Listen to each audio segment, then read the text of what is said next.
الشيء المرعب في الرحلة الداخلية دي إن الإنسان بيسافر جوه متاهات من الخواطر والأفكار وعالم من المجردات، بيحاول يحس بالإحساس نفسه بعملية الإحساس. يعني دي رحلة مثيرة ومرعبة حقيقة.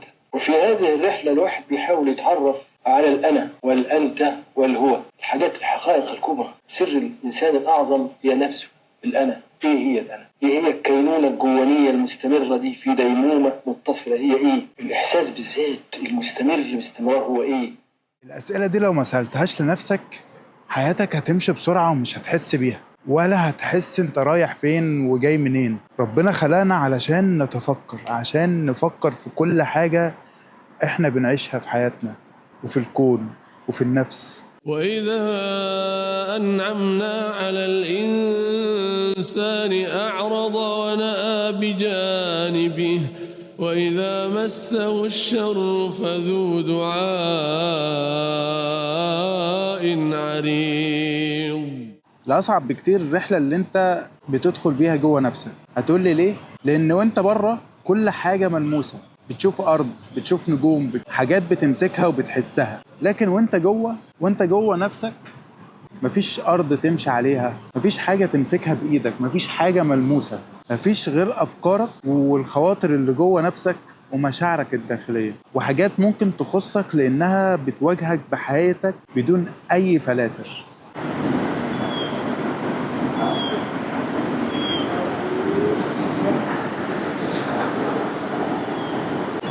أول ما تبدأ تعرف نفسك بجد هتلاقي نفسك بتقرب من ربنا بدون ما تحس، بدون أي مقدمات. وده المعنى الحقيقي للكلمة دي، إن أنت ما تعيش كده كدرويش حافظ شوية كلام لا، فكرة إن أنت تحس بالكلام نفسه بالمعنى من قلبك من جوه بكل صدق بينك وبين نفسك برضو. يعني كل واحد مننا لازم في وقت من الأوقات يهرب من حياته ومن الناس ومن الدوشة اللي حواليه والزحمة اللي هو عايش فيها.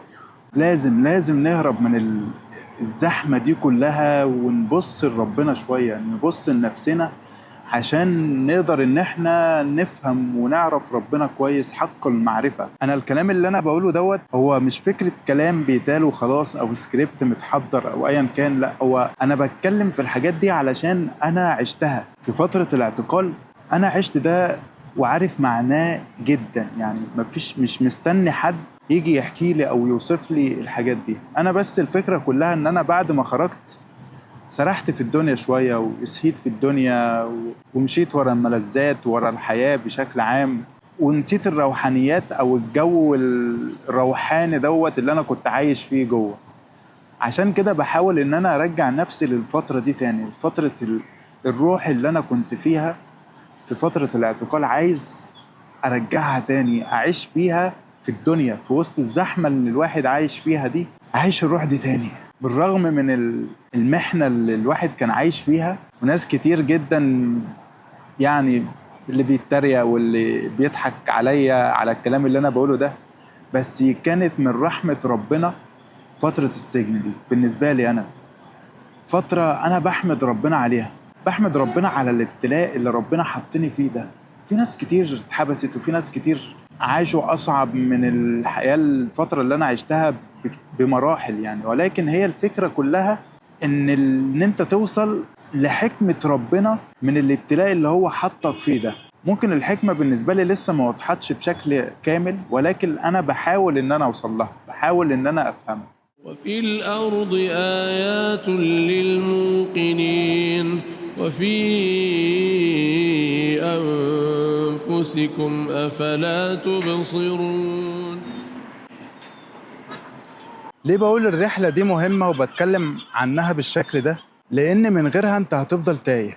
هتنجح في شغلك وهتشتغل وهتعيش حياتك وهتعمل عيلة بس من جواك هتبقى فاضي، حرفياً فاضي. أنت مش عارف أنت عايش في الحياة دي ليه، أنت مش عارف أنت موجود هنا ليه، أنت مين أصلاً. يعني فكرة إن أنت تعرف نفسك دي لوحدها مرعبة، بجد مرعبة. أنت لو سألت نفسك فجأة هل أنت مبسوط في الدنيا؟ أو هل أنت مبسوط في الحياة اللي أنت عايشها دي؟ ممكن ما تعرفش ترد أصلاً عن نفسك، لأن الرحلة دي مش سهلة، مش هتخلص في يوم وليلة.